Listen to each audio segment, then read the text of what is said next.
How many understand English?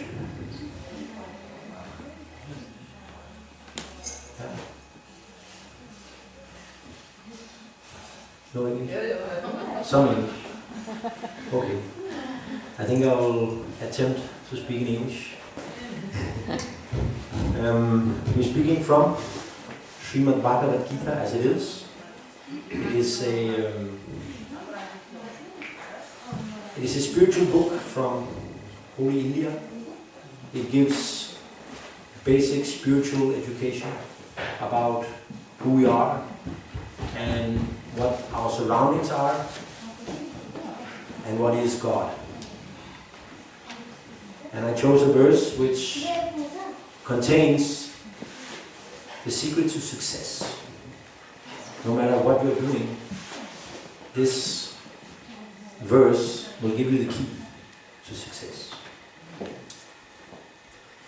Om Namo Bhagavate Vasudevaya.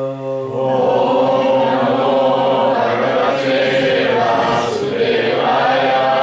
Om Namo Bhagavate Vasudevaya. Om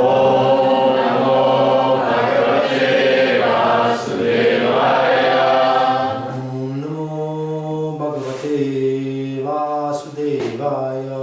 Om Namo Bhagavate Vasudevaya.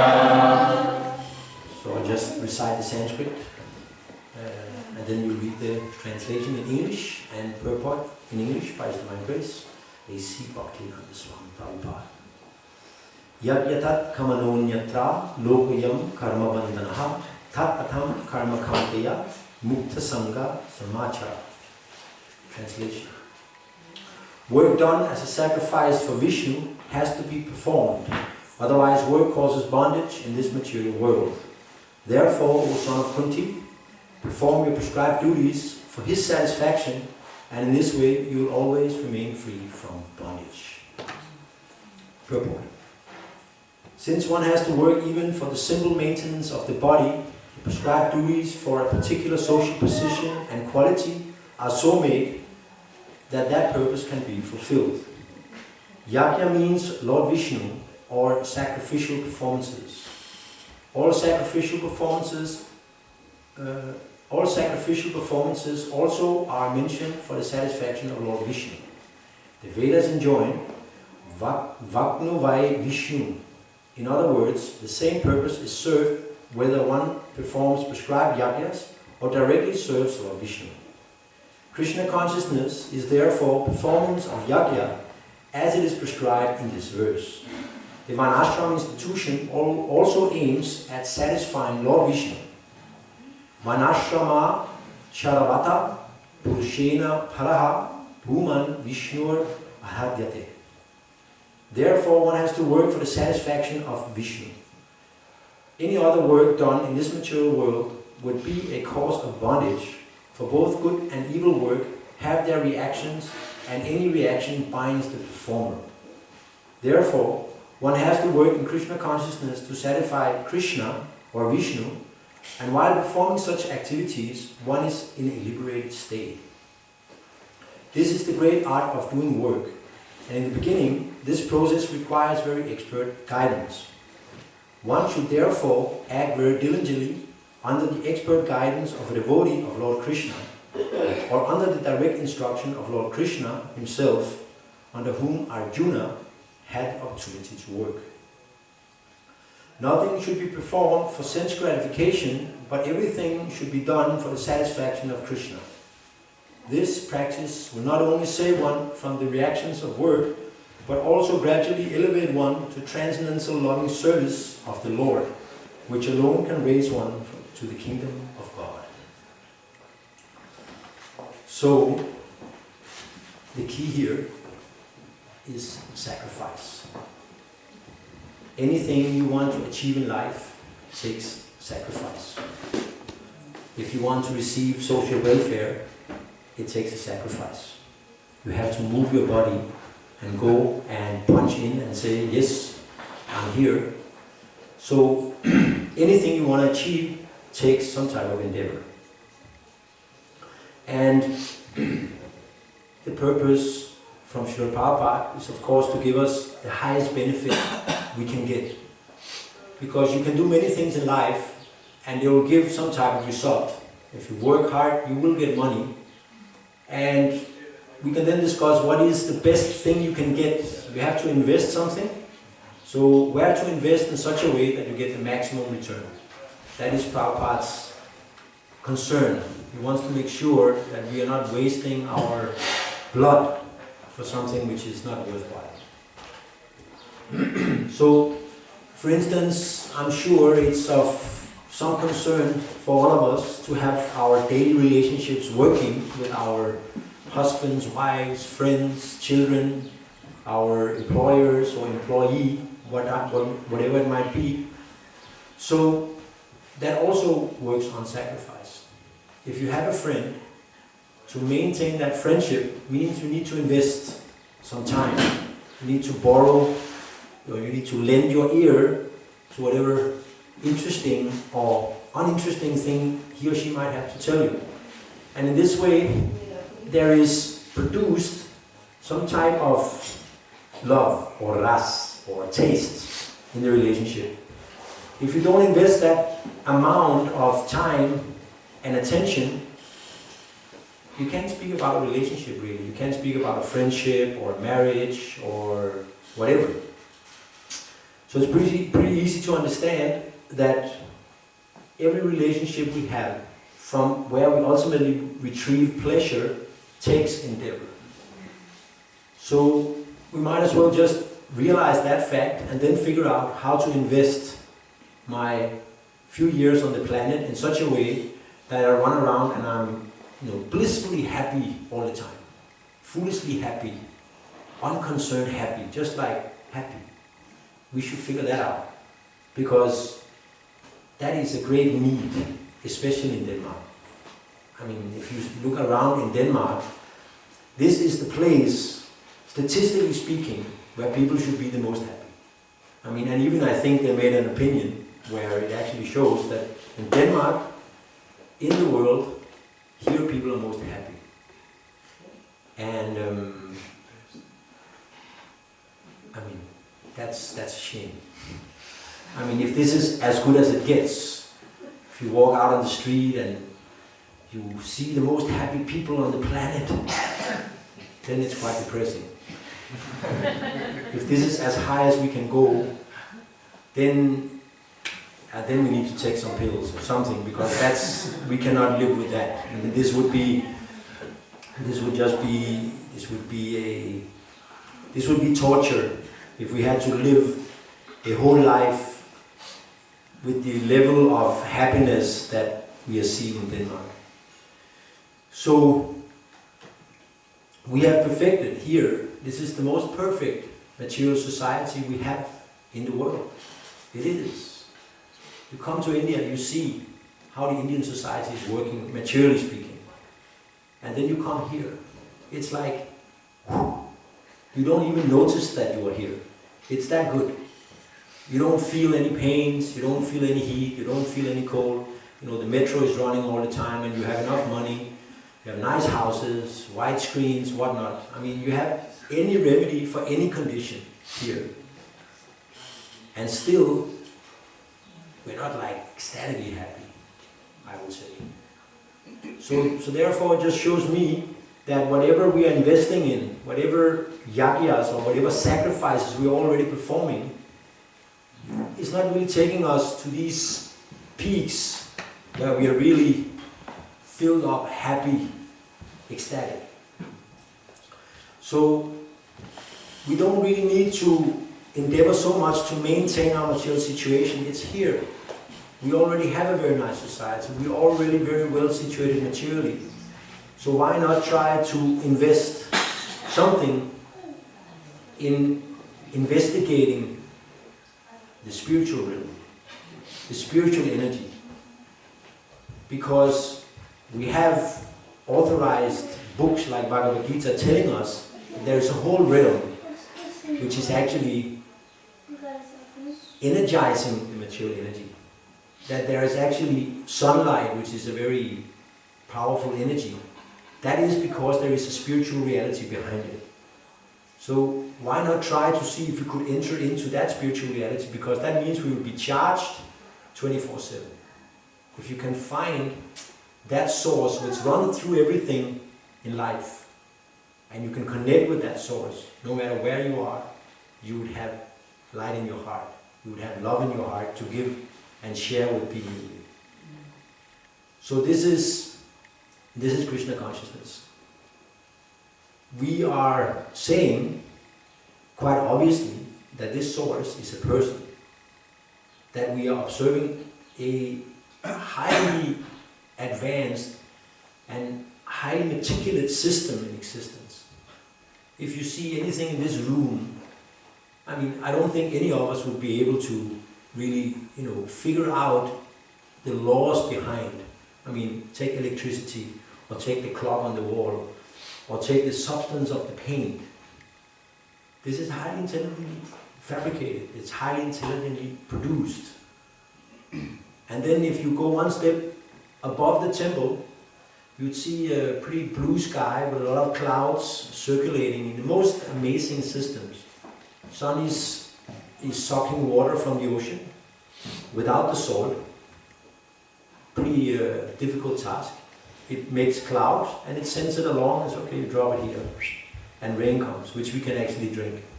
That rain runs through the land, goes back into the ocean. So we have a water pump, highly advanced water pump. And you could go on and you could see so much intelligence in creation itself. So that is enough justification to say that whichever source we have for this world has some intelligence. We're not saying exactly what it is or who he or she is, but we can definitely determine that there is intelligence in the source. We can also see that whatever is here in this world, by necessity must also be in the source. I mean, if you take a sample of the whole, that sample will contain minimum something of the whole. So you all have forms, you're all persons. So it is very justified to claim or to propose that the source of our origin is person. That he has made systems and that he is spiritual. And if we, by sacrifice, instead of sacrificing our lives on, pennies and whatever we get from our employers, we invest some time in connecting with the Supreme Personality of Godhead. That is the challenge Prabhupada is giving us. By that, Prabhupada is claiming you would transcend all these very static, heavy energies which we are all experiencing. Because the spiritual energy is much more potent. It is unlimitedly filled with potencies and is described as Anand, means it contains happiness. It is happiness in itself. So we can connect. We are in a human form of life. We can connect to the spiritual vibration which is in everything. We can connect to the Supreme Personality who has love for all beings. And it's pretty easy to understand that if you can make that connection, you'll run around and bing, be happy. Because that potency is happiness. Satchit Anand Shakti is what makes the heart jump in our chest and which makes us dance and say beautiful things to each other. That is spiritual. So what is terrible to see is that in Denmark we are being cheated by those who are supposed to be our well-wishers. We are not getting any information about the presence of God, about the importance of connecting with Him. We are just being told, you eat some sausage, you drink some beer, and you watch the World Championship in football, which starts on Wednesday. Which hour? Tuesday. I don't know, but it's Brazil and Croatia. So that is what we get. right? I mean, that is the max. It doesn't get better than that. Okay, now there's a carnival, and go and look at some naked ladies and, you know, hang around there, but it's not enough. It cannot satisfy us. I mean, we have to be bold. We have to connect with God. That is where we can experience fulfillment. So Prabhupada says here that by sacrifice we can make that connection. So it's very natural if you go and give something to somebody, that person of course will be very happy, will be very honored. You would touch something in the heart of the other person which will go like, oh, thank you. And that will come back to you and you would be enlivened. So you did a sacrifice for someone else. And that resulted in that person's happiness, and it also resulted in your own happiness. So if we please God by the utmost sacrifice, which is very, very complicated, you have to chant this mantra which is up there on the wall. This very complicated mantra, which consists of 3 words, will take you to supreme perfection. It will give you the deepest connection with God, and it will fill your heart with such transcendental bliss that you will never want to watch the World Championship in football again. So, we only have some few short years in this world, and we're not kids anymore. We are 50 plus, 30 plus, many of us. So, 30 plus, huh? So, I mean, this is something which what else is there? I mean, what is so great after 50? I mean, what is so powerful and potent after 40? Right? So there is not really much, we're not losing out on much. I mean, for those of you who grew up here, you most likely had your wild time. That's why you're sitting here. And for those of you who are from India, you never had it and you never wanted it because you're just so pious. So why not try to invest some of our few hours in this enterprise, which can be, it can take us to heights in our lives, and it can free us from all these mental conditions of depression and schizophrenia and whatever you're suffering from. And then get to know the person who's actually giving the rays of the sun. I mean, what is the good argument for not doing that? If there is a good argument, we can always bow to that. If there is a good argument, okay, we will close the temple, we will do something else. So what is the good argument for not connecting with such potency?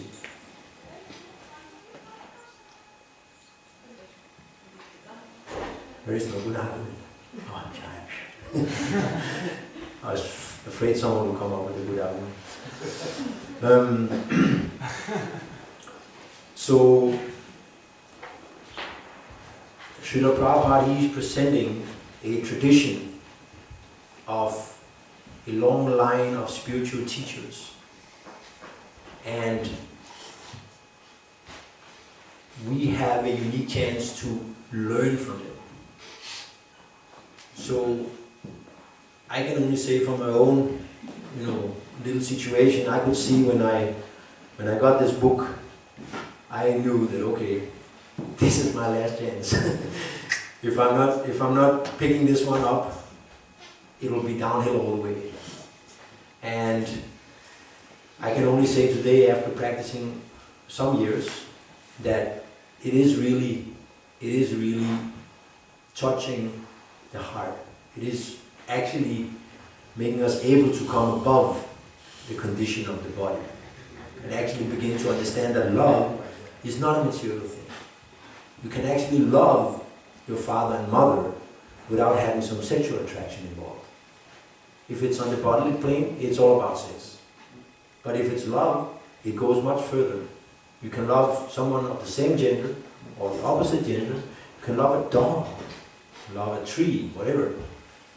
Right? So that level, that platform, is, of course, it's much purer, because if there's one thing love is not about, and it's not about me. Love is about someone else. Right? So if you really want to experience love, you have to get rid of all this egoism, all the greed that we carry around, where I am the center of the universe. So this science, this yogic science, which has been practiced for aeons of thousands of years in India, it works. It will rid you of your material body. You get rid of all the back pain or craziness or whatever, old age, death even. You can actually avoid to die if you become a purified soul. So don't miss the chance. Don't be unserious with your spiritual life. Take it serious. It's a great gift. And the time you spend today, it's gone. You'll never get it back. Whatever we did today has been done. And if we wasted it, too bad. Right? So this is something potent. It's something which can give us happiness in life. Contrary to all the nonsense they're trying to stuff in all our holes, you know. So take a chance on Krishna, on spiritual life. Okay, some comments? Questions? Could you maybe explain then what does it mean not to die for the devotee? It means that the soul is eternal. And the soul is never, it didn't come into existence and it never will stop to exist. We have always been here, or there, somewhere. And, I mean, there's a funny test you can make. I mean, they did it 1,000 times with the monks, so then it's not so fun to do it with them. It's more fun to do it with someone who hasn't heard it before. So we can just ask, everybody, you're welcome to answer, and you know the answer. Are you the same as you have always been, or have you changed? Someone has any, shoot from the hip type of answer for that? Have you changed, or are you the same? We are the same. You're the same, okay. Maybe only you are the same. I have to say that divine change. Divine. Someone who feels they have changed? What do you mean you haven't changed? You look different. Exactly. But it's not the changes that you're talking about. No. So how to understand? It's very simple to get some beginning. I mean, you will have to practice yoga to really see yourself, right? But we have the perception, most people I ask, they say, yes, I've changed. They punch in with both legs and I'm very happy because it gives me my cue. But we have observed change in ourselves, right? I mean, before when we looked ourselves into the mirror, we saw a child's face looking back at us, and now we're looking, it's a grown-up face. And if we look 20, 30 years from now, it'll be an old face looking back. But I'm the same. I mean, I'm observing change. There's some observer who's saying, okay, once I was a kid, I remember I did this. Now I'm here, I'm doing that. I'm looking like this. So there's someone perceiving a change. That something is not changing. Right?